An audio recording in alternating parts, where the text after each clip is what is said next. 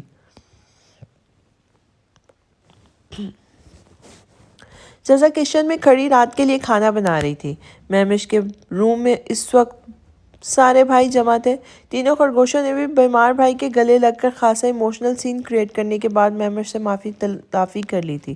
جزا سب کے شور سے ہنسنے بولنے کی آوازیں کچن میں کام کرتے ہوئے سن رہی تھی۔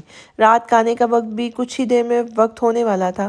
بھائی کل میں آپ کے انسٹیٹیوٹ آپ کے ساتھ چلوں گا۔ جب تک مہمش بھائی بیمار ہیں ان کے آفس میں جا کے میں بیٹھوں گا۔ دروازہ کھلے ہونے کی وجہ سے محمود کی چہکتی آواز کچن میں روٹیاں بناتی جزا کو بخوبی سنائی دے رہی تھی اور وہ سر جھٹک کر رہ گئی تھی۔ وہ سب خوشی ہنسی ایک دوسرے کے ساتھ خوشگبیوں میں مصروف تھے۔ کوئی ضرورت نہیں ہے، وہاں پرائمری کے بچوں کو آنے کی اجازت نہیں ہے۔ یہ آواز مہمش کی تھی جس کی طبیعت اب خاصی بہتر ہو چکی تھی۔ اس کی مسکراتی ہوئی آواز سن کر جزا کے کانوں میں اپنی اور پری کی روتی بسورتی آوازیں بھی ساتھ ہی گونجنے لگی تھی۔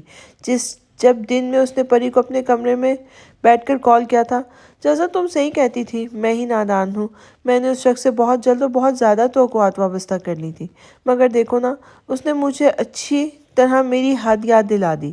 بیگانگی اور اجنبیت کا وہ اعلیٰ مظاہرہ کیا ہے کہ میں شاید اپنے سے بھی بے تکلف ہونے سے پہلے 100 بار سوچوں گی، مگر غلطی واقعی میری تھی۔ تمہارے اس خوبصورت سے خواب نگر میں مجھے بہت تھوڑے وقت میں بہت زیادہ پیاری یادیں ملی، مگر جنہیں میں زندگی بھر بھول نہیں سکوں گی۔ پری شاید روتے روتے مسکرائی تھی۔ پری تم پلیز رو مت، دیکھو وہ اس وقت تمہاری ہی وجہ سے غصے میں تھے۔ میں نے کہا تھا نا کہ میں خود محشم سے بات کروں گی، پھر تمہیں کیا ضرورت ہے ان کے سامنے اپنے رشتے کی بات کرنے کی؟ پلیز تم یوں مت رو۔ اچھا سنو، میں میمر لوگوں کے ساتھ تمہارے پاس آ رہی ہوں، جزا نے رقت بھرے لہجے میں کہا تھا۔ ان تینوں کو مت لانا جزا، وہ تینوں آئیں گے تو مجھے عاجز کر ڈالیں گے سوال کر کر کے، اور پھر مہران بنی کو دیکھ کر مجھے وہی شخص یاد آئے گا جسے میں اب چاہتے ہوئے بھی یاد نہیں کرنا چاہتی۔ پری کی بات سن کر جزا خود بھی زور و شور سے رونے لگی تھی۔ تو تم خود مجھے لینے آ جاؤ نا ضیاء الدین بھائی کے ساتھ، مجھے اچھا نہیں لگ رہا پری تم یوں روتی ہوئی میرے گھر سے گئی ہو۔ جزا نے دوپٹے کے کونے سے اپنی آنسو پونچھتے ہوئے کہا تھا۔ میں اب کبھی خواب نگر نہیں آؤں گی جزا، بلکہ اب شاید میں مری بھی نہیں آؤں گی۔ تمہارا جب تک مجھ سے ملنے کا دل ہو تم محشم بھائی کے ساتھ میرے گھر چلی آنا، جیسے ہم پہلے ساتھ رہتے تھے اب بھی ویسے ہی رہیں گے۔ امی بابا پرسوں جانے کا کہہ رہے تھے، مگر میں نے اب کوئی نہ کوئی بہانہ کر کے کل ہی انہیں لے کر چلی جاؤں گی، کیونکہ اب مجھ سے یہاں رہا نہیں جائے گا۔ کہنے کے ساتھ ساتھ ہی پری نے فون رکھ دیا تھا، شاید اس کا خود پر سے ضبط ختم ہو گیا تھا۔ تبھی وہ جزا سے نہ زیادہ بات کرنا چاہ رہی تھی نہ ہی اس سے ملنے کو راضی تھی، اس لیے جزا بھی شدتوں سے روئی تھی۔ وہ جزا کی بچپن کی دوست تھی اور جزا نے پری کو کبھی بھی یوں ٹوٹتے بکھرتے نہیں دیکھا تھا، اس لیے اسے اس طرح دیکھنا جزا کے لیے بہت تکلیف دہ تھا۔ دل تھا کہ وہ کسی طور پر بہل نہیں رہا تھا۔ اوہ مجبوری یہ تھی کہ وہ اصل مسئلہ کسی کے ساتھ شیئر بھی نہیں کر سکتی تھی۔ تبھی گھنٹوں آنکھیں موندے بیڈ پر اونٹے منہ لیٹے پڑی رہی تھی۔ شکر تھا اس وقت محشم بھی گھر پر نہیں تھا۔ دل کو چین تو کسی صورت نہیں آ رہا تھا، مگر ہاں رونے سے دل کی بھڑاس ضرور نکل گئی تھی۔ تبھی وہ عصر کے بعد وضو کر کے نماز پڑھنے کھڑی ہو گئی تھی، اور مغرب سے پہلے ہی محشم گھر آ گیا تھا، اور پھر اسے اپنے عزیزش جان دوست کے ساتھ بات شوہر کی خفگی بھی برداشت کرنی پڑی تھی۔ بھائی میں نے آپ کو ولیمے کی ساری پکس واٹس ایپ کر دی ہیں، دیکھیں یہ والی کتنی پیاری ہے نا، اس میں بھابھی کی آنکھیں کتنی خوبصورت لگ رہی ہیں، ایک دم آپ کی جیسی۔ پری نے بتایا تھا ولیمے میں بھابھی نے آپ کے جیسے لینس لگائے تھے۔ یہ چہکتی ہوئی آواز مہران کی تھی، مگر اس کے بعد سن کر جزا اپنی جگہ تھم کے رہ گئی تھی۔ وہ تو بھول ہی گئی تھی کہ اس نے محشم کی خاطر یہ چھچوری حرکت بھی کی تھی۔ اب وہ شدت سے محشم کے جواب کی منتظر تھی، مگر آواز ادھر گمبھیر خاموشی تھی۔ جزا کا دل ایک بار پھر اداس ہو گیا تھا، مگر اس نے سر جھٹک کر دوبارہ سے خود پر بے نیازی کا خول چڑھا لیا تھا۔ اپنے اندر کے حال کو سامنے والے سے چھپانے کا یہ بھی ایک طریقہ تھا۔ ڈنر بن گیا تھا، بٹ اب چاول اسے بنانے تھے۔ محشم نے اسے خود ڈنر بنانے کا کہا تھا، مگر اس نے اپنا وعدہ پورا نہیں کیا تھا۔ اس نے ڈنر نہیں بنایا تھا۔ تبھی وہ خود موقع کی نزاکت کو دیکھتے ہوئے کچن میں چلی آئی تھی، اس سے پہلے کہ وہ تینوں خرگوشوں کے روم میں مغرب پڑھ کر صحن میں چلی گئی تھی۔ اسے کپڑوں کے لیے مشین لگانی تھی، مگر موسم کے بگڑے تیور دیکھ کر وہ مشین کل لگانے کا ارادہ کرتے ہوئے واپس اندر چلی آئی تھی۔ پھر کچن میں اپنے لیے کافی بنا کر پینے کے بعد اس نے محشم کی آمد کے کوئی آثار نہ دیکھے تو خود ہی کام میں لگ گئی تھی۔ آج جزا کو محشم کی ایک اضافی کوالٹی بھی پتہ چلی تھی، وہ یہ کہ محشم ابراہیم ایک وعدہ خلاف شخص تھے۔ وہ کبھی کسی سے کیا ہوا وعدہ پورا نہیں کرتا تھا۔ اس نے پہلے بھی تینوں خرگوشوں سے کیا اپنا وعدہ توڑا تھا، اور آج جو اس نے جزا کو نہ ڈانٹنے کے لیے اپنے بھائیوں سے کیا تھا۔ پھر خود جزا سے اس نے شادی والے دن کئی سارے وعدے کیے تھے، جن میں سے ایک تو اس نے آج ہی توڑ ڈالا تھا۔ اس نے وعدہ کیا تھا کہ وہ جزا کو کبھی اکیلے میں بھی نہیں ڈانٹے گا، لیکن اس نے آج پھر سب کے سامنے اسے ڈانٹا تھا۔ آواز بھلے ہی ہلکی تھی، مگر لہجہ اور الفاظ سخت تھے۔ گو کہ غلطی جزا کی تھی، مگر وعدہ تو وعدہ تھا نا۔ ایسا بھی نہیں تھا کہ وہ جزا اس سے یہ امید کر رہی تھی کہ وہ زندگی بھر اس کے سامنے محبتیں چھلکاتا رہے۔ پیار، محبت، لڑائی، غصہ، روٹنا منانے، یہ سبھی میاں بیوی کے درمیان ہوتا ہے۔ انہی سبھی جذبوں کے ساتھ زندگی چلتی ہے۔ ان کی بھی ایسے ہی چل رہی تھی، تو اس میں کوئی مضائقہ تو نہیں تھا، مگر ہاں، محشم کو اتنی جلدی وعدے توڑنے والا نہیں ہونا چاہیے تھا۔ کم سے کم مہینہ بھر ہی صحیح وہ اپنے وعدے کی پاسداری تو کر لیتا، تو شاید جزا کا دل بھی رہ جاتا، محشم کے وعدے کی لاج بھی، مگر وہ 2 دن کے اندر ہی اپنا وعدے سے پھر گیا تھا۔ محشم کے اس وعدہ خلافی کی عادت کے ساتھ ہی آج جزا نے بھی جان لیا تھا کہ لاکھ محشم اس کے لیے اپنی محبتوں کا اور اپنے عشق کا، اپنی دیوانگی کا کتنا ہی والہانہ طریقے سے اظہار کرتا تھا، مگر یہ بھی سچ تھا کہ وہ محشم ابراہیم کی سیکنڈ چوائس تھی۔ محشم کی زندگی میں اپنے بھائیوں کے بعد اس کا مقام آتا تھا۔ وہ کہتا تھا کہ جزا اس کی اولین محبت ہے، مگر جزا یہ مانتی تھی کہ محشم کی زندگی میں اس کی اولین محبت، اولین ترجیح اس کے بھائی تھے۔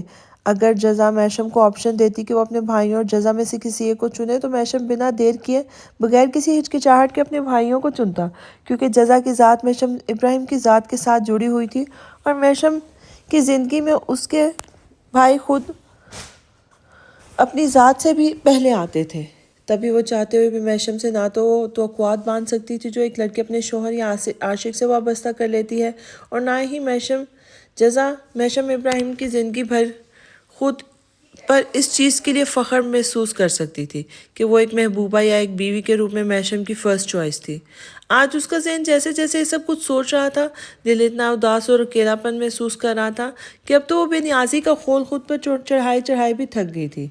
انہی سب سوچوں کے درمیان اس نے کھانا بھی ٹیبل پر لگا دیا تھا، ساتھ ہی مہمر، محمود اور محصف کے روم سے وضو بھی کر لیا تھا۔ وہ سب بھائی اب تک اندر بیٹھے باتیں کر رہے تھے۔ تینوں خرگوش بھی بھائیوں کے ساتھ اسی طرح سے گم تھے کہ انہیں بھی جزا یاد نہیں رہی تھی۔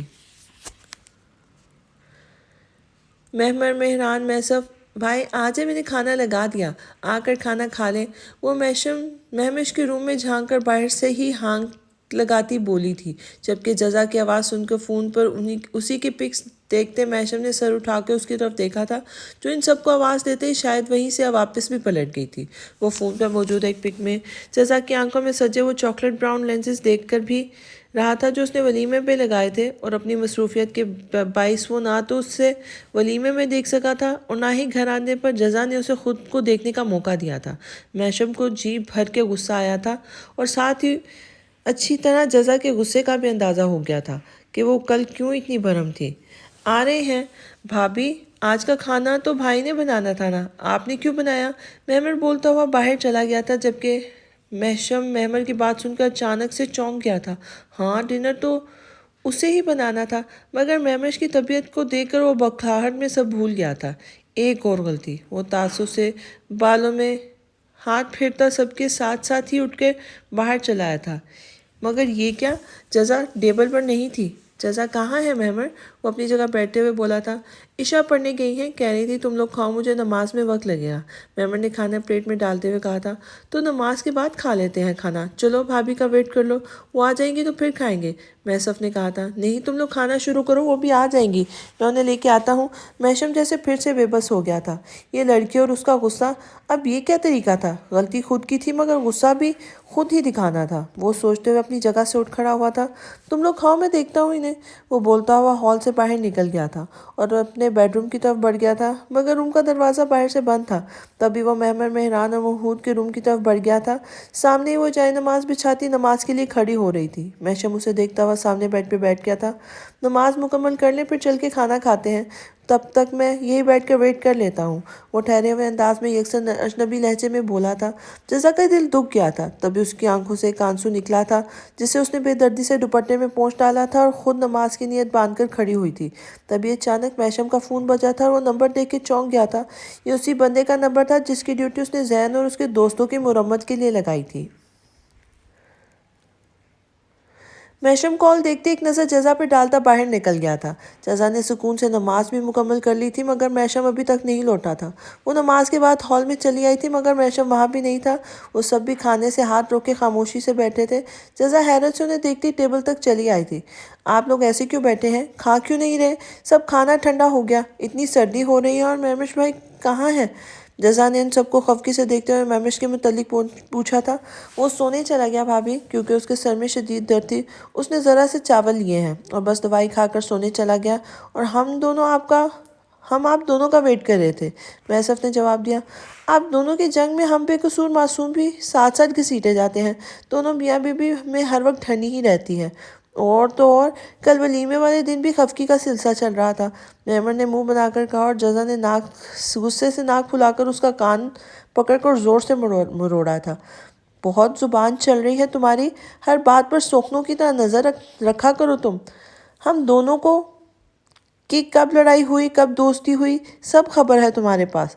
کالی نظر رکھنے والے، جب جب ہمیں ٹوکتے ہو میری اور محشم کی لڑائی ہوتی ہے، اور کل کی کیا بات کر رہے ہو؟ کل میرا اتنا امپورٹنٹ ڈے تھا، تمہاری وجہ سے کتنا برا گزرا۔ کل ہمارا ولیمہ خراب کرنے میں بھی تمہارا ہاتھ تھا۔ میری محشم کے ساتھ خفگی کا سلسلہ بھی تم سے ہی جڑا ہوا تھا، مجھے اچھی طرح پتہ ہے سب۔ کل بھی تمہارے پورا شر تم نے پھیلایا تھا، اور اب بیٹھ کر تانے دے رہے ہو۔ تمہارا دماغ بس فضول باتوں میں چلتا ہے، یہ نہیں کہ میرے ساتھ کوئی کام کروا لو، بس زبان چلوا لو۔ اٹھاؤ یہ ساری ڈشیں، پھر سے گرم کر کے لانا پڑے گا کھانا، چلو میرے ساتھ۔ محسن بھائی آپ بھی اس کے ساتھ مل گئے۔ میں کہہ کر گئی تھی کہ مجھے وقت لگے گا، آپ نے محشم کو کیوں بھیجا؟ آپ کھا لیتے، میں بعد میں نماز کے بعد فری ہو کر کھا لیتی۔ جزا مہمر کی طبیعت سیٹ کرتی بڑبڑاتی ہوئی کھانا لے کر کچن میں چلی گئی تھی، جبکہ محسوف مہمر کی درگت کے بعد اس کی شکل دیکھ کر مسکراہٹ چھپاتا جزا کے جاتے ہی اس کے پیچھے محمود اور مہران بھی اس کی مدد کے خیال سے چلے گئے تھے۔ پھر وہ دوبارہ سے کھانا گرم کر کے لے آئی تھی، اور مگر محشم واپس نہیں آیا تھا۔ مہمر جاؤ اپنے بھائی کو بلا کر لاؤ، ان کی کوئی کال آئی تھی، شاید وہ باہر صحن میں گئے تھے بات کرنے، ابھی تک واپس نہیں آئے، نہ جانے کس سے اتنی لمبی لمبی باتیں کر رہے ہیں۔ جزا نے کرسی پہ بیٹھے مہمر سے کہا تھا، جو ابھی تک منہ بنائے فون پہ کوئی گیم کھیل رہا تھا۔ ہوگی کوئی رمشا جیسی نئی دیوانی بھائی کی، میری طرح بے تحاشا خوبصورت ہونے کا یہی نقصان ہوتا ہے، لڑکیاں پیچھے پڑ کر دیوانی ہو جاتی ہیں۔ Oh God, why are we so handsome? مہمر مصنوعی تعصب سے سر نفی میں ہلا کر بولا تھا۔ تبھی اس کے پاس بیٹھے محسف نے اس کی گردن پکڑی تھی، اور جزا نے رمشا کا نام سن کر تلملاتے ہوئے کھینچ کر ایک چمچ اسے دے مارا تھا۔ مینکی کو بھی زکام ہو گیا، بہت پڑ نکل رہے ہیں تمہارے، اتنے جوتے پڑیں گے نا کہ ساری خوبصورتی ناک کے ذریعے چھین چھین کر باہر نکل جائے گی۔ شرافت سے دفع ہو جاؤ اور بھائی کو بلا کر لاؤ، یا اٹھاؤں جوتا؟ محسف نے مہمر کو گردن سے پکڑ کر بائی کی طرف دھکیلا تھا، اور وہ اپنی اتنی شاندار بیزتی پر پیچ و تاب کھاتا دروازے تک گیا تھا۔ مزید کچھ سال اور سیفی بھائی، ایک بار میری شادی ہو جانے دے، اس کے بعد یہ اتیاچار نہیں سہوں گا۔ اس گھر میں آپ سب نے میری 2 کوڑی کی عزت کر کے رکھی ہوئی ہے، میں بتا رہا ہوں، ہم تینوں کی شادیوں سے پہلے ہی آپ سدھر جائیں تو بہتر ہوگا، ورنہ میری بیوی کے آنے کے بعد اس کے سامنے آپ سب نے میرے ساتھ یہ سلوک کیا تو میں قسم سے اسی دن آتما ہتیا کرنے پر مجبور ہو جاؤں گا۔ وہ ہال کے اندرونی دروازے پر کھڑا زور سے ناک پھلا پھلا کر بولا تھا، مگر میسف کو پھر سے اپنی جگہ سے اٹھتے دیکھ کر سر پہ پیر رکھ کر بھاگا تھا۔ جزا اور محمود بے اختیار اس کے انداز پر ہنستے چلے گئے تھے۔ آج کون سی گھٹیا مووی دیکھی تھی اس نے؟ میسف نے واپس اپنی جگہ بیٹھ کر بغور مہران کو دیکھتے ہوئے پوچھا تھا۔ اپنے فون میں دیکھ رہا تھا، تم بن، وہ پہلی والی، مہران نے جواب دیا تھا۔ مگر وہ تو خاصی سیریس فلم ہے۔ میسف تعجب سے بڑبڑایا تھا۔ نہیں بھائی، اس نے تم بن نہیں بلکہ عامر خان کی تھری ایڈیٹس دیکھی تھی۔ ساتھ ہی مہران بھی موجود تھا۔ ان دونوں نے مل کر پوری مووی دیکھی ہے۔ محمود نے مہران کا بھی بھانڈا پھوڑا تھا اور میسف نے گھور کر گڑبڑا کر بگلے جھانتے مہران کو دیکھا تھا۔ جزا بھی سٹ آ کر رہ گئی تھی کہ اس نے سن رکھا تھا کہ اس مووی میں 2 ایک سین بے حد قابل اعتراض تھے۔ شرم نہیں آتی تمہیں ایسی بےہودگیاں دیکھتے ہوئے؟ آنے دو بھی بھائی کو نا، تمہارے ہاتھ سے یہ بلائیں چھین کر سمپل کی پیڈ والے فون نہ دلوائے تو کہنا۔ میسف بھڑک کے بولا تھا اور تبھی مہمر منہ لٹکا کے واپس آیا تھا۔ بھائی کہیں نہیں ہے، میں نے ان کا روم بھی چیک کیا ہے اور باہر بھی پورا راؤنڈ مار کر آیا ہوں، مگر بھائی کہیں نہیں ہے نہ ان کی گاڑی باہر ہے۔ مہمر کے کہنے پر میسف نے حیرت سے وقت دیکھا تھا۔ آپ کھانا شروع کریں میسف بھائی، مہمش بھائی بھی یوں ہی سو گئے، آپ بھی کب سے بیٹھے ہیں، کھانا کھائیں، وہ کہیں کام سے گئے ہوں گے، آ جائیں گے کچھ دیر میں۔ جزا کے کہنے پر میسف نے سر ہلاتے ہوئے اس وقت میشم کو کال کی تھی تو اس نے 10 منٹ کے اندر گھر پہنچنے کو کہا تھا، مگر ساتھ ہی ہدایت بھی کی تھی کہ وہ سب کھانا کھا لیں اور اس کا انتظار مت کریں۔ تبھی ان سب نے کھانا کھا لیا تھا۔ بعد میں جزا نے کچن سمیٹ کر برتن بھی دھو لیے تھے اور تینوں خرگوشوں کے ساتھ میسف بھی سونے چلا گیا تھا، مگر میشم کا کہیں پتہ نہیں تھا اور اب اسے بھی نیند آنے لگی تھی، مگر نیند آنے کے باوجود وہ میشم کا انتظار کر رہی تھی۔ مزید 1 گھنٹہ گزرا تھا، اب 11 سے بھی اوپر کا وقت ہو رہا تھا۔ تبھی اس نے ساری ناراضگی ایک طرف رکھتے ہوئے میشم کو کال کی تھی۔ کچھ بیلز کے بعد کال پک کر لی گئی تھی۔ السلام علیکم، میشم نے جزا کو سلام کیا تھا۔ وعلیکم السلام، کہاں ہیں آپ میشم؟ بنا بتائے چلے گئے، ہم نے کھانا بھی آپ کا کتنا ویٹ کیا، 10 منٹ میں آ رہے تھے نا آپ تو، اب ایک مزید گھنٹہ گزر گیا ہے مگر نہ جانے کہاں گھومتے پھرے ہیں۔ جزا فوراً شروع ہو گئی تھی۔ ہو گیا؟ اگر بول لیا تو پلیز دروازہ کھول دیں، میں باہر کھڑا فریز ہو رہا ہوں، میشم نے سپاٹ لہجے میں کہا تھا اور جزا ایک بار پھر اس کے لہجے پر ہرٹ ہوتی باہر دروازہ کھولنے چلی گئی تھی۔ دروازہ کھولتے اسے جو چہرہ نظر آیا تھا وہ بلا کے حسین اس کے شوہر کا چہرہ تھا، جو وائٹ شرٹ بلو جینز پر بلیک کوٹ پہنے کھڑا اس وقت بقول مہمر بے تحاشا خوبصورت لگ رہا تھا۔ ایک پل کو جزا کے دل میں خدشے نے سر اٹھایا تھا کہ اس کی اس خوبصورتی نے رمشا کے علاوہ کسی اور کو بھی تو اپنا دیوانہ نہیں بنایا ہوا، مگر پھر وہ سر جھٹک کر رہ گئی تھی۔ میشم کو ایسا کرنا ہوتا تو وہ سالوں سے بنا کسی سرپرست کے اکیلا رہ رہا تھا، تبھی کوئی نہ کوئی چاند چڑھا لیتا، مگر اس کی دنیا اس کے بھائیوں کے گرد گھومتی تھی۔ یہ اپنے اتنے دن کے قیام کے دوران جزا نے دیکھ ہی لیا تھا۔ اگر مراقبہ ختم ہو گیا ہو تو اندر آ جائیں، مجھے دروازہ بند کرنے دیں۔ اپنی کان کے بالکل پاس میشم کی آواز سن کر وہ زور سے اچھلی تھی۔ پھر اس نے سامنے دیکھا تھا اور دروازے کے دونوں پٹ تقریباً باہر کی طرف ہوتی ہوئی کھڑی تھی۔ میشم نہ جانے کب اندر چلایا تھا، تبھی اس کے ٹوکنے پر وہ حجل سی ہوتی اندر آ گئی تھی۔ کہاں چلے گئے تھے یوں اچانک بنا بتائے؟ سب کھانے پر ویٹ کر رہے تھے، وہ بولتے ہوئے کچن میں چلی آئی تھی۔ ارجنٹ کام آ گیا تھا اسی لیے جانا پڑا، وہ بھی بولتا ہوا دروازہ بند کر کے کچن میں چلا آیا تھا اور سنک پر ہاتھ دھونے لگا تھا۔ اتنی رات کو کون سا ارجنٹ کام ہو سکتا ہے؟ بنا بتائے یوں ہی اٹھ کر باہر چلے جانا، 10 منٹ کا بول کر 1 گھنٹے کے بعد واپس آنا، مجھے کچھ سمجھ نہیں آیا۔ جزا نے سالن کی ڈش مائکروویو میں رکھتے ہوئے ذرا سی گردن گھما کر کچن ٹیبل کے آگے بیٹھے میشم کو دیکھا تھا، جو انگوٹھے اور شہادت کی انگلیوں سے اپنی آنکھیں مسل رہا تھا کچھ کام، اب کھانا ملے گا یا باتوں سے پیٹ بھرنا ہے، یہ تفتیش بعد میں بھی ہو سکتی ہے۔ میشم کا اجنبی لہجہ، جزا نے سخت شکایتی نظروں سے اسے دیکھا تھا اور کھانا ٹیبل پہ لگانا شروع کر دیا تھا۔ اگر زحمت نہ ہو تو کھانے کے بعد کافی بنا دیجیے گا، میشم نے کہتے ہوئے کھانا بھی شروع کر دیا تھا۔ جزا نے بنا کچھ کہے اس کے آرڈر کی بھی تعمیل کی تھی اور کافی کا ڈبہ کریم وغیرہ نکال کر کاؤنٹر پہ رکھنے لگی تھی۔ ساتھ ہی ساتھ وہ اڑتی پھرتی سی خفا نظریں سر جھکا کر کھانا کھاتے محشم پر بھی ڈال رہی تھی۔ پھر اس کے کھانا کھانے تک جزا نے کافی تیار کر لی تھی اور محشم کے سامنے ہی ٹیبل پر کافی کا مگ لا کے رکھ دیا تھا۔ تھینکس، محشم نے کہا تھا، مگر جزا بنا کوئی جواب دیے اس کے کھانے کے برتن اٹھا کر دھونے کھڑی ہو گئی تھی۔ سارا کام ختم ہو گیا تھا۔ محشم سکون سے بیٹھا کافی پی رہا تھا۔ جزا نے پلٹ کے ایک نظر ناتعلقی سے بیٹھے اس شخص کو دیکھا تھا۔ کیا ہو جاتا اگر وہ ہفتہ ہی اس کے ساتھ ٹھیک رہ لیتا؟ پرسوں ہی تو اس کی شادی ہوئی تھی، مگر کل ولیمے والے دن سے وہ اس کا دل دکھاتا آ رہا تھا۔ یہ کیسی محبت تھی اس کی؟ جزا نے محشم جیسا عجیب عاشق اور اس سے زیادہ لاپرواہ شوہر نہیں دیکھا تھا، جو پل پل میں رنگ بدلتا تھا۔ اس کے گھر میں بھی اس کے پاپا اور ماما تھے، جنہیں ایک دوسرے سے والہانہ محبت تھی۔ صرف ایک محشم کے مسئلے کے سوا جزا نے اپنے پاپا کو ماما سے خفا ہوتے کبھی نہیں دیکھا تھا، بلکہ خفگی کے باوجود بھی وہ ماما کا اسی طرح دھیان رکھتے تھے جیسے نارمل حالات میں رکھتے تھے۔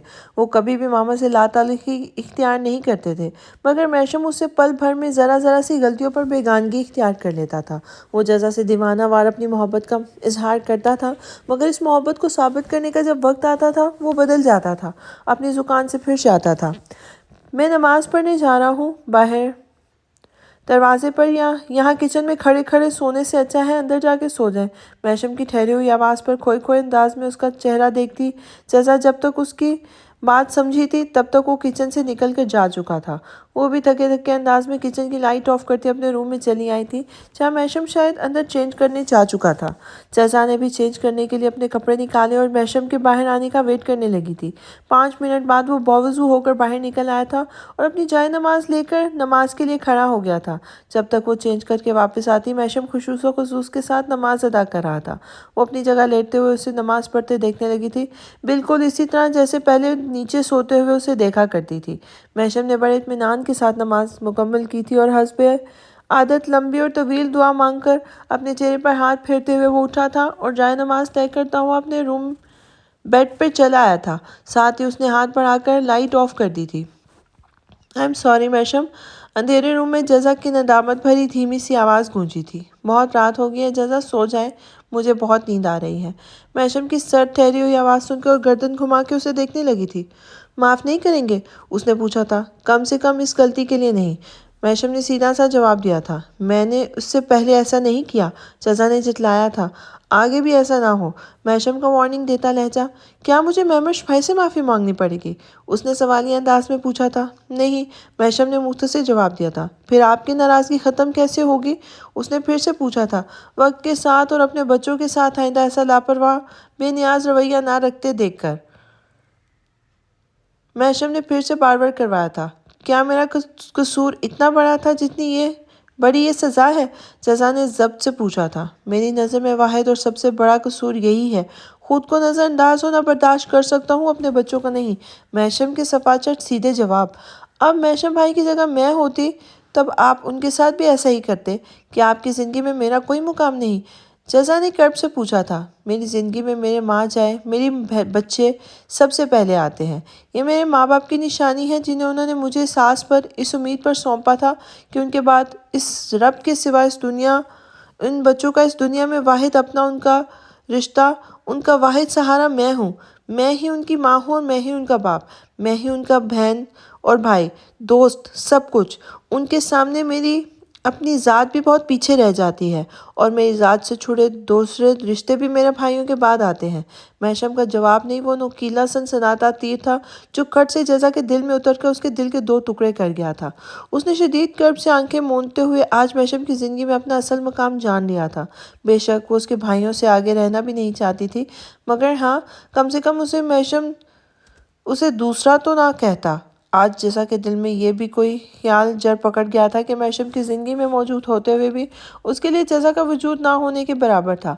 محبت کا رشتہ تو دور، ان کے مابین جڑا نکاح کا وہ مقدس بندھن بھی آج محشم کے ان لفظوں نے ہلا ڈالا تھا۔ پھر آپ کو دوسرے رشتے جوڑنے کی ضرورت نہیں تھی، جزا نے بمشکل اپنی لڑکھڑاتی آواز کو سنبھال کر کہا تھا۔ مجھے اگر پتا ہوتا کہ حالات ایسے ہوں گے، موم ڈیڈ نہیں رہیں گے، تو میں اپنے ساتھ کبھی بھی کسی دوسرے رشتے کو نہیں مانتا۔ میں اپنی پوری زندگی اپنے بھائیوں کے لیے وقف کر دیتا۔ محشم نے پھر سے جزا کو اس کی بار کروایا تھا۔ تو مت باندھ کر رکھیں، توڑ دیں۔ مجبوری کے بندھن زیادہ دیر باندھ کر نہیں رکھتے، آج نہیں تو کل ایسے ٹوٹ ہی جاتے ہیں۔ اور آپ نے کہہ ہی دیا ہے کہ میں آپ کے لیے دوسرا رشتہ ہوں، تو نکال باہر کریں مجھے زندگی سے۔ بہت ضبط کے باوجود جزا کی آواز بھرا کے رہ گئی تھی۔ محشم کے برداشت کی حد بس یہیں تک تھی۔ اس نے ہاتھ بڑھا کر روتی ہوئی جزا کو کھینچ کر اپنے سینے سے لگایا تھا۔ اس نے گھر واپس آتے ہوئے جزا کو ستانے کا جو پلان بنایا تھا وہ کامیاب رہا تھا، مگر مذاق بڑھتے بڑھتے بہت زیادہ ہو گیا تھا۔ اس کی جزا آج اس کی وجہ سے اتنا دل برداشتہ ہو گئی تھی کہ اب رونے لگی تھی۔ جزا، میری جان، میری زندگی، آپ سے رشتہ توڑ دوں؟ آپ کو زندگی سے کیسے نکال باہر کروں؟ آپ ہی تو زندگی ہے میری، آپ کو چھوڑ دیا تو جیوں گا کیسے؟ چھیڑ رہا تھا آپ کو کب سے، اور آپ اتنی زیادہ ڈسہارٹ ہو گئی کہ رونے لگی۔ آپ کو میری زندگی میں اپنا مقام متعین کرنے کی ضرورت نہیں ہے۔ آپ اصل سے محشم ابراہیم کی دھڑکنوں میں بستی ہیں، اس کے دل کی دھڑکن ہے، جینے کی وجہ ہے۔ آپ میرے وجود کو کھویا ہوا حصہ ہیں، تو پھر آپ کا درجہ دوسرا کیسے ہو سکتا ہے؟ اب محشم ابراہیم کی محبت ہے، آپ کا ساتھ ہی تو مجھے، میرے گھر کو، میرے بچوں کو مکمل کرتا ہے۔ آپ سب میرے ہیں، آپ سب کے لیے میرے دل میں جو جگہ ہے وہ کسی اور کی نہیں ہے۔ میرے بچے، میری بیوی، دونوں کے بنا میں ادھورا ہوں۔ جزا، اس لیے مجھے فضول مذاق پر ہٹ مت ہو۔ اور ہاں، آپ کو میں نے شام کو ڈانٹا بھی تھا، معاف کر دیں پلیز۔ محشم نے اسے سینے سے لگی جزا کا سر چوما تھا۔ آئی ہیٹ یو محشم ابراہیم، بہت برے ہیں آپ، آئی ہیٹ یو۔ جزا نے زور زور سے روتے ہوئے اس کے سینے سے اپنے دائیں ہاتھ کے سے گھونسے مارے تھے۔ آئی لو یو مسز محشم ابراہیم، بہت اچھی ہیں آپ، آئی لو یو۔ محشم نے بھی اسی کے انداز میں شرارت سے مسکراتی آواز میں کہا تھا، تبھی جزا نے ایک پنچ جان بوجھ کر زور سے اس کے سینے پہ مارا تھا۔ ظالم لڑکی، اتنی زور سے اپنے شوہر کو کون مارتا ہے؟ محشم مصنوعی انداز میں کراتے ہوئے بولا تھا۔ تو ایسے بھی کوئی شوہر اپنی بیوی سے کہتا ہے کیا؟ 2 منٹ میں پرایا کر دیتے ہیں آپ مجھے، کبھی اپنے رویے سے، کبھی اپنی باتوں سے۔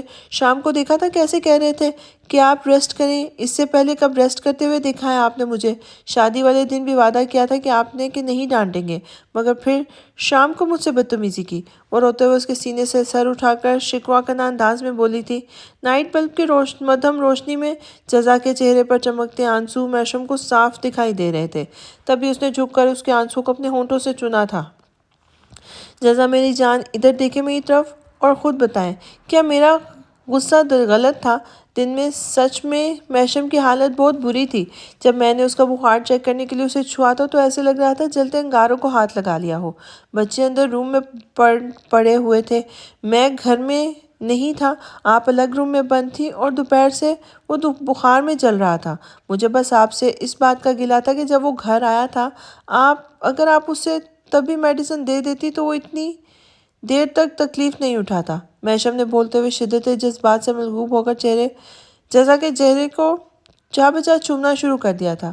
اب مجھے خود بھی احساس ہے محشم کہ مجھ سے غلطی ہوئی ہے، مگر آپ کو پتہ ہے معمر، مہران اور محمود کی طرح بے تکلفی سے میں یوسف اور مرمش بھائی کے روم میں نہیں جاتی۔ تبھی میں نے دیکھا بھی نہیں کہ وہ اندر کیا کر رہے ہیں۔ وہ ایک بار مجھ سے کہتے کہ ان کی طبیعت صحیح نہیں ہے۔ جزا نے اپنی غلطی پھر مان لی تھی۔ محشم کو موم ڈیڈ کے سامنے سے یہ بری عادت ہے کہ وہ اپنی تکلیف کبھی کسی سے نہیں کہتا۔ محشم نے اب کی بار اس کے ہونٹوں کو انگلی سے سہلایا تھا۔ ہاں تو پھر مجھے الہام ہوتے ہیں کیا؟ غلطی مرمش بھائی کی بھی ہے نا؟ مجھے ان کی اس بری عادت کا کہاں پتہ ہے؟ مگر آپ کو میرے سوا کسی کی بھی غلطی نظر نہیں آتی؟ میں آپ کے لیے امپورٹنٹ جو نہیں ہوں؟ جزا نے اس سے پھر شکایت کی تھی اور خود کو چومتے محشم کے ہونٹوں پر ہاتھ رکھ کر اسے خفگی سے خود دور دھکیلا تھا۔ آپ میرے لیے کتنی امپورٹنٹ ہیں میں آپ کو بارہا بتا چکا ہوں۔ محشم نے اسے دوبارہ اپنے پاس کھینچ کر اس کی کمر کو جکڑ لیا تھا۔ تبھی میں دوسرا رشتہ ہوں نا آپ کے لیے، ہے نا؟ اف، جزا کی بدگمانیوں کی بھی کوئی حد نہیں تھی۔ ابھی جو کچھ آپ سے کہا وہ آپ کو ستانے کے لیے کہا تھا، تاکہ دیکھ سکوں کہ میری بے نیازی اور نظر اندازی کرنے پر آپ کو نظر انداز کرنا آپ کو کس حد تک تڑپاتا ہے۔ یقین کریں دل سرشار ہو گیا ہے دیکھ کر کہ جس جزا کو میں ٹوٹ کر چاہتا ہوں، خود سے بھی زیادہ چاہتا ہوں، وہ خود بھی مجھے کتنا چاہتی ہے، جو بار بار ہر حرکت پر نہ صرف نظر رکھتی ہے بلکہ بالکل روایتی بیویوں کی طرح بہیو بھی کرتی ہے، کہ جب میں وقت بے وقت گھر سے باہر جاتا ہوں تو انہیں خدشہ ستانے لگتا ہے کہ آیا میں گھر سے باہر اپنی کسی کام سے گیا ہوں یا اپنی کسی گرل فرینڈ سے ملنے۔ محشم کی شرارتی آواز پر وہ اچانک خجل ہوئی تھی۔ کتنا چالاک تھا یہ شخص، جو کچھ دیر پہلے اس کے دماغ میں چل رہا تھا اس سوچ کو پڑھ چکا تھا۔ نہیں، ایسی بات نہیں ہے، وہ تو بس مہبر نے اچانک میرا دماغ گھما ڈالا اس رمشا چنیل کا نام لے کر۔ کہیں کوئی اور تو آپ کی زندگی میں اس کی جگہ نہیں چلی آئی۔ ایک تو آپ کی یہ بے تحاشا خوبصورتی میرے لیے الگ سر درد ہے، جزا نے منہ بناتے ہوئے کہا تھا، اور اس کی بات پر میشم زور سے ہنس دیا تھا۔ یار کمال ہے، لڑکیاں اپنے لیے دن رات دعائیں مانگتی ہیں کہ انہیں بے ہینڈسم ڈیشنگ اسمیشنگ سا ہسبینڈ ملے، اور آپ نہ شکری لڑکی، آپ کو تو بن مانگے ہی ایسا شوہر مل گیا ہے، مگر آپ کو اس کی خوبصورتی سردرد لگ رہی ہے۔ میشم نے اپنے گال پہ رکھا جزا کا ہاتھ چومتے ہوئے کہا تھا۔ میں شکر کرتی ہوں میشم، انفیکٹ میں تو دیوانی ہوں آپ کی اس خوبصورتی کی، مگر ڈرتی ہوں اسی خوبصورتی پر اس رمشا کی طرح کوئی اور فدا ہو گئی تو کہیں کوئی اور آپ کو مجھ سے چھیننے نہ چلی آئے۔ میں نے جب سے رمشا کا ریاکشن دیکھا ہے میں اس سے بہت زیادہ ڈری ہوئی ہوں۔ جزا نے میشم کا حسین چہرہ دیکھتے ہوئے کہا تھا۔ بھول جائیں اسے، وہ اپنے دل سے تمام خدشات نکال دیں۔ میں آپ کا تھا، آپ کا ہوں، ہمیشہ آپ کا رہوں گا۔ آپ نے بچپن سے مجھے اسی طرح خود کے ساتھ بھان رکھا ہے کہ یہ نظریں آپ کے سوا کسی اور پر اٹھتی ہی نہیں ہیں۔ میشم نے جزا کے بالوں کا جوڑا کھول دیا تھا اور خود مخمور سے انداز میں اس کے بالوں میں منہ چھپانے لگا تھا۔ جزا کے بالوں سے آتی خوشبو شیمپو اور کنڈیشنر کی دل فریب مہک اس کے حواسوں پر چھانے لگی تھی۔ میشم، آئندہ یہ دل دکھانے والا مذاق مت کیجیے گا میرے ساتھ کہ میں آپ کی زندگی کا دوسرا رشتہ ہوں۔ آپ کو پتہ ہے میں بہت زیادہ جذباتی ہوں، اور میرے جذبات کو آپ مذاق میں بھی ہرٹ کرنے کی غلطی مت کیجیے گا، ورنہ میں سچ مچ آپ کی زندگی سے اتنی دور چلی جاؤں گی کہ آپ کو میری گرد کو بھی نہیں پا سکیں گے، چاہتے ہوئے بھی مجھے ڈھونڈ نہیں سکیں گے۔ جزا نے بے خود ہو کر خود سے قریب ترین ہوتے ہوئے میشم سے کہا تھا، جو اس کی بات سن کر دہلتے ہوئے ایک جھٹکے سے اس سے دور ہو گیا تھا۔ یہ کیا کہہ رہی ہیں آپ جزا؟ مجھے چھوڑ کر چلی جائیں گی؟ پھر میں کیسے جیوں گا آپ کے بنا؟ بتائیں۔ وہ جزا کو کندھوں سے پکڑ کر جھنجھوڑتا ہوا بولا تھا، جیسے میں جیوں گی آپ کے بنا؟ اب وہ میشم کے خوبصورت چہرے کو دیکھ کر شرارت پہ آمادہ ہوئی تھی، وہ جو کچھ دیر سنجیدگی سے اسے دیکھ کر اچانک اس کی طرف سے کروٹ بدل گیا تھا۔ ٹھیک ہے، جی لیں پھر، میں بھی خود کو کسی نہ کسی طرح بہلا ہی لوں گا۔ اب مجھے زندگی جینی نہیں، بچوں کی خاطر زندہ لاش کی طرح گزارنی ہے۔ میشم کی خفا سی سنجیدہ آواز پر جزا نے مسکراہٹ دباتے ہوئے زبردستی اس کا رخ اپنی طرف کیا تھا۔ برا لگا؟ اچھا نا، اب نہیں کہوں گی ایسے، مگر آپ وعدہ کریں کہ آپ ایسا مذاق نہیں کریں گے۔ اس کا رخ اپنی طرف کرتے ہوئے جزا نے اس کے کندھے پر سر رکھ لیا تھا۔ میرے مذاق پر مجھے چھوڑ کر جانے کی باتیں ہو رہی ہیں، اور خود کے ستم یاد ہے؟ کل میرے لیے لینس لگائے تھے اور مجھے دکھائے بنا اتار دیے۔ میشم نے بھی شکوہ کیا تھا۔ آپ کے پاس مجھے دیکھنے کا ٹائم تھا؟ آپ مجھے ہمیشہ سے نظر انداز کرتے آئے ہیں۔ کل تو وجہ میمش بھائی بن گئے تھے، مگر آپ ہمیشہ ہی ایسا کرتے ہیں میشم، بس آپ کو اپنے بچوں کا بہانہ مل گیا ہے۔ جزا کو بھی کل کا گلہ یاد آیا تھا۔ جزا، کل مہمانوں کو دیکھنے والا بھی تو میں اکیلا ہی تھا نا؟ موم ڈیڈ اگر حیات ہوتے نا تو بہت بڑا یا کوئی اور بڑا ہمارے درمیان ہوتا تو میں آپ کے پاس سے 1 انچ بھی نہیں ہلتا، مگر آپ خود سوچیں میں کیسے پورا وقت آپ کے ساتھ کھڑا رہتا۔ ایک تو میمش نے مجھے زج کر دیا تھا، اور آدھے وقت، اور بعد میں جب مہمان کی آمد نے مجھے بخلا دیا تھا، سب سے نمٹ کر میں سٹیج پر آیا تھا، مگر آپ نے گھاس نہیں ڈالی، اور پھر آپ نے پورا بدلہ بھی لیا مجھ سے، ظالم لڑکی۔ نہ بات کی ڈھنگ سے اور نہ ہی مجھے خود کو دیکھنے دیا۔ انفیکٹ اپنی نظر تک اسی لیے نہیں اٹھائی کہ میں آپ کی نظریں نہ دیکھ لوں۔ پھر بھی کل کے لیے I'm sorry، میں جانتا ہوں کہ وہ وقت آپ کے لیے بہت یادگار تھا، مگر میرے وجہ سے سب برباد ہو گیا۔ بٹ پرامس میمش کی شادی پر ہم اپنے ولیمے والے سارے ارمان پورے کریں گے، میشم نے اس کو بہلاتے ہوئے کہا تھا، مگر جزا کو کل کے دن کی بربادی کا افسوس اب تک تھا۔ تبھی اس نے میشم کا سوری ایکسیپٹ نہیں کیا تھا، اور اس کا منہ ہنوس بنا ہوا تھا۔ تبھی میشم نے اس کو گنگنانا شروع کر دیا تھا۔ اسے جزا کی یہ ویکنس پتہ چل گئی تھی اس کا دھیان بٹانے کے لیے۔ وہ اب اسے اپنے ساتھ مصروف کر لینا چاہتا تھا اور پھر ایسا ہی ہوا تھا۔ جزا کا خفا خفا سا چہرہ اب کھلکھلاتے ہوئے چاند کی طرح چمک اٹھا تھا۔ اچانک میشم نے ہنس ہنس کر لوٹ پوٹ ہوتی جزا کو گدگدانا بند کیا تھا اور خود اس کے اوپر جھک کر اسے جا بجا چومنے لگا تھا۔ پھر اسے اپنے بازوؤں کے حصار میں سمیٹ کر اپنی زندگی کی طرح عزیز اس لڑکی پر اپنی بے تحاشا محبتیں برسانی شروع کر دی تھی، کیونکہ اب اسے اپنی بے تحاشا بے لوث محبت سے جزا کے ان آنسوؤں کا ازالہ بھی تو کرنا تھا جو اس نے میشم کی جان لیوا مزاح کی وجہ سے بہائے تھے۔ اور حیدر کے جنازے اگلی صبح تک لے جائے جا چکے تھے۔ انہیں گھر سے رخصت ہوتا دیکھ کر زارا کی اماں اور حیدر کی اماں کو ہوش آیا تھا۔ دونوں بہنیں بیٹوں کے جنازوں کو گھر سے جاتے دیکھ کر مچل اٹھی تھیں۔ انہیں سنبھالنا مشکل نہیں ناممکن ہو گیا تھا۔ نائلہ اور سجیلہ اپنے اپنے غم بھول کر ماں کو سنبھالنے لگی تھی، مگر ان کی حالت بد سے بدتر ہوتی جا رہی تھی اور آخر میں وہ ایک زوردار چیخ مار کر بے ہوش ہو گئی تھی۔ زارا کی اماں کی حالت بھی بری طرح روتے اور بہن کی بگڑتی کنڈیشن دیکھ کر خود بھی خراب ہو گئی تھی۔ وہ بیٹے کے غم میں ڈوبی ہوئی خود بھی کپکپاتے ہوئے بالکل بے دم ہو کر ایک طرف گر گئی تھی۔ زارا الگ اپنے روم میں بے ہوش ہوئی پڑی تھی اور یوسف جلے پیر کی بلی کی طرح اس کے آس پاس منڈلا رہا تھا۔ ڈاکٹر زارا کو چیک کر کے جا چکا تھا، مگر اس کے مینٹل کنڈیشن کی وجہ سے اسے آرام کے لیے سکون آور انجیکشن دے گیا تھا۔ سارا ماں کی بگڑتی حالت کے پیش نظر انہیں بمشکل سہارا دے کر ان کے روم میں لے کر چلی گئی تھی، مگر وہ رافع کو یاد کر کے چیخ کر رو رہی تھی۔ باہر ان کی بہن کی طبیعت مزید بگڑ گئی تھی۔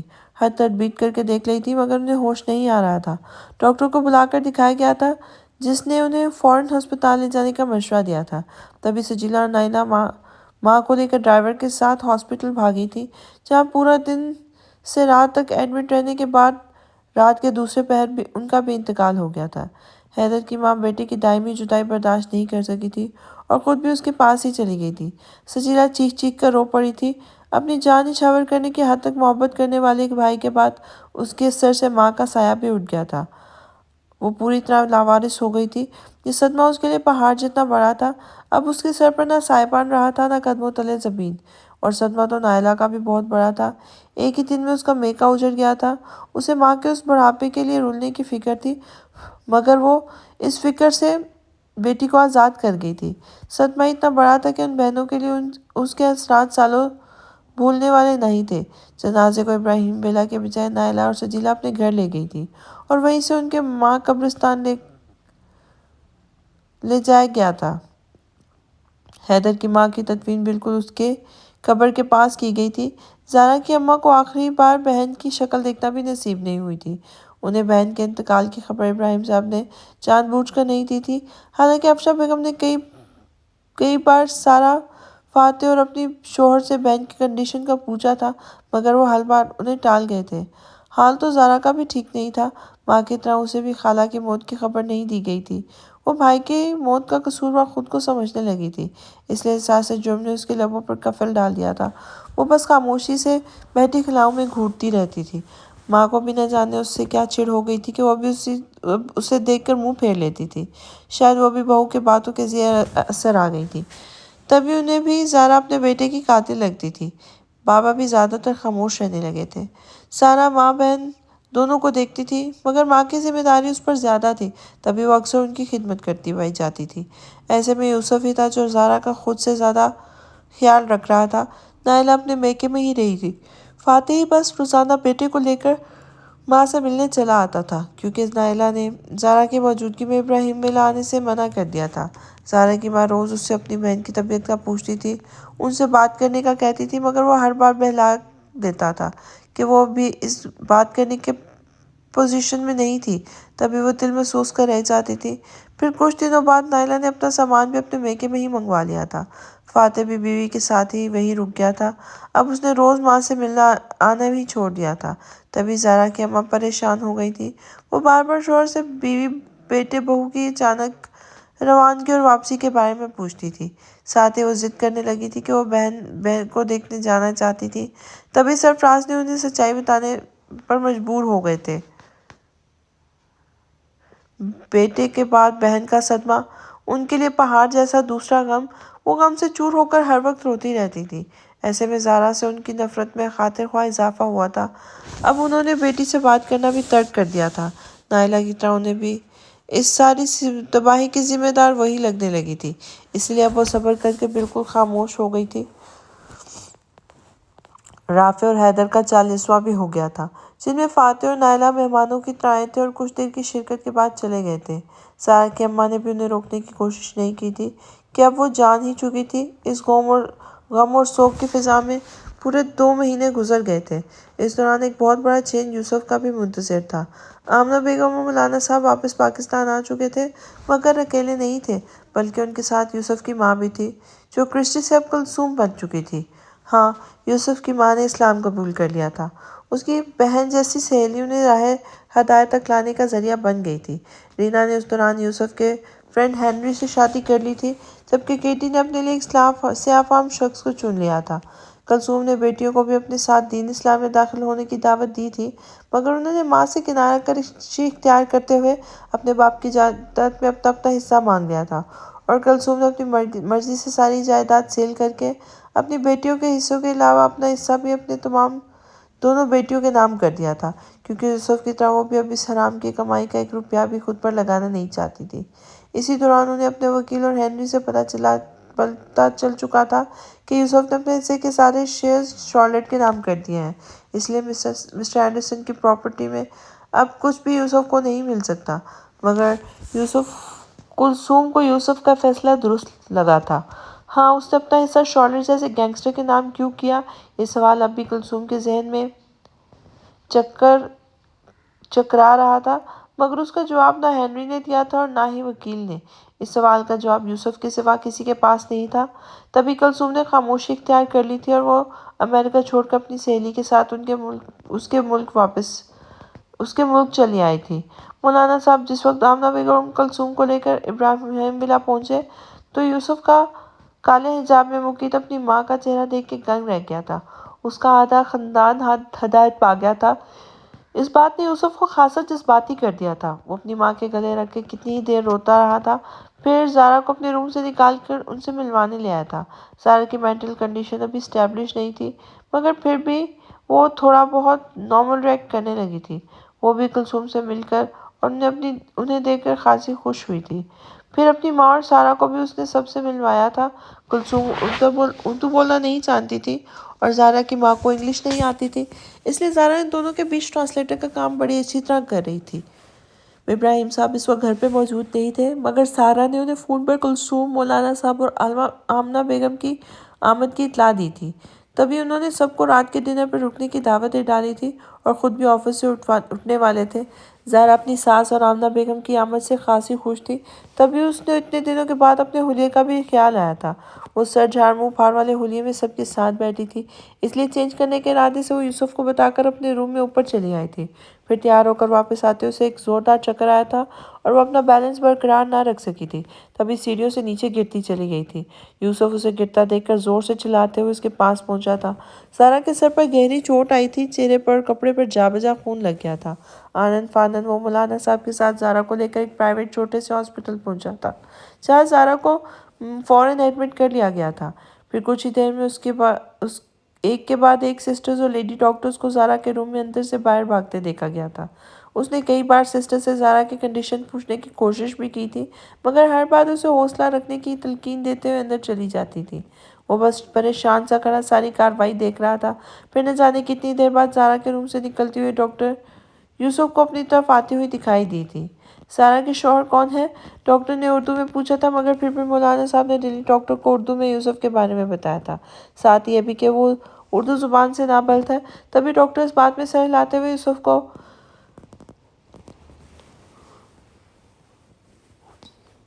اپنے ساتھ ایک طرف لے گئی تھی۔ دیکھیں مسٹر یوسف، ہمیں افسوس سے کہنا پڑتا ہے کہ ہم آپ کے بچے کو بچا نہیں سکے۔ شروعاتی ہفتوں کا حمل تھا جو اب ضائع ہو چکا ہے۔ آپ کی وائف کی شاید یہ پہلی پریگنینسی تھی، تبھی انہوں نے اپنے ہیلتھ سے زیادہ دھیان نہیں دیا تھا، مگر کوئی بات نہیں، اللہ بہتر کرے گا۔ آگے کے لیے دھیان رکھیں، ان کا خیال رکھیں، اور یہ بھی کہ وہ اس بار جیسی لاپرواہی ہے دوبارہ نہ برتیں۔ شروع کے مہینے سے ہی ڈاکٹر کو دکھائیں۔ ڈاکٹر بڑے رواں اور پروفیشنل لہجے میں یوسف کو بتا رہی تھی، جبکہ حیرت سے آنکھیں پھاڑے کھڑا یوسف بے یقینی سے ڈاکٹر کا چہرہ دیکھے جا رہا تھا۔ زارا پریگننٹ تھی؟ وہ پھٹی سماعتوں کے ساتھ خود کو یقین دلانے کی کوشش کر رہا تھا کہ اس نے جو سنا تھا وہ جاگتی آنکھوں سے کوئی بھیانک خواب دیکھ رہا تھا۔ ڈاکٹر کے جانے کے بعد بھی یوسف کتنی ہی دیر ساکت سے اپنی جگہ کھڑا رہا تھا۔ اسے اپنے کندھے پہ کسی مہربان ہاتھ کا لمس محسوس ہوا تھا اور اس نے پلٹ کر پیچھے دیکھا تھا۔ مولانا صاحب اس کے پیچھے ہی کھڑے تھے اور اسے بڑے نرم پرشفیق نگاہوں سے دیکھ رہے تھے۔ مجھے معاف کر دینا یوسف، نہ چاہتے ہوئے میں نے ڈاکٹر سے پوچھ لیا زارا کے بارے میں، مگر میرے بچے یہی اصل آزمائش کا وقت ہے۔ ہمت مت ہارنا، یاد رکھو وہ رب اپنے بندوں کو اس کی برداشت سے زیادہ نہیں آزماتا۔ تمہیں زارا سے محبت ہے تو محبت کے صدقے کو ثابت کرنے کا اصل وقت یہی ہے۔ دل چھوٹا مت کرنا یوسف، اللہ تمہیں مزید اولاد سے نوازے گا۔ یہ اس کے آزمائش کا وقت ہے اور آزمائش انہی بندوں کی جاتی ہے جو میرے رب کے پسندیدہ ہوتے ہیں۔ تمہاری بیوی اللہ کے چنے ہوئے لوگوں میں سے ہے اور ایسے لوگوں سے عام بندوں سے زیادہ محبت کرنی چاہیے کہ ان نومنتخب لوگوں سے۔ جب وہ رب کے کائنات اتنی محبت کرتا ہے تو اس کی رضا اور خوشنودی کے لیے ہمیں بھی اس کے بندوں سے محبت کرنی چاہیے۔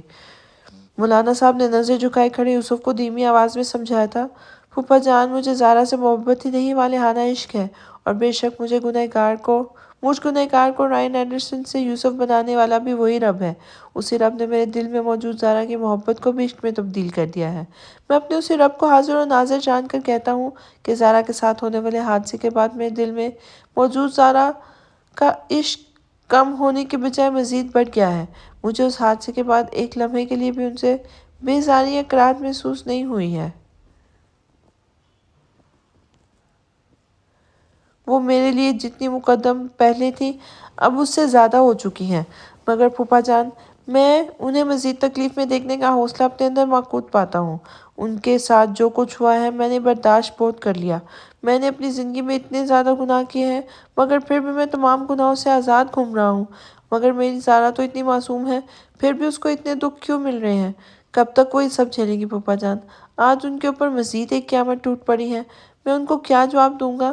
میں اب کیسے سمجھاؤں گا؟ کاش ایسا نہ ہوتا۔ بے شک یہ بچہ میرا نہیں تھا مگر میں اسے اپنی اولاد سمجھ کر پالتا، لیکن وہ سلامت تو رہتا۔ مجھے زارا کی پریگنینسی کے بارے میں پتہ ہی نہیں تھا، ورنہ میں ان کا اپنے آپ سے بڑھ کے خیال رکھتا۔ آپ پلیز دعا کریں پھوپھا جان کہ میری زارا کی یہ مکمل آزمائش اب ختم ہو جائے۔ آپ اللہ کے اتنے نیک بندے ہیں، آپ اس رب سے دعا کریں کہ میری زارا کی آزمائش اب ختم کر دیں۔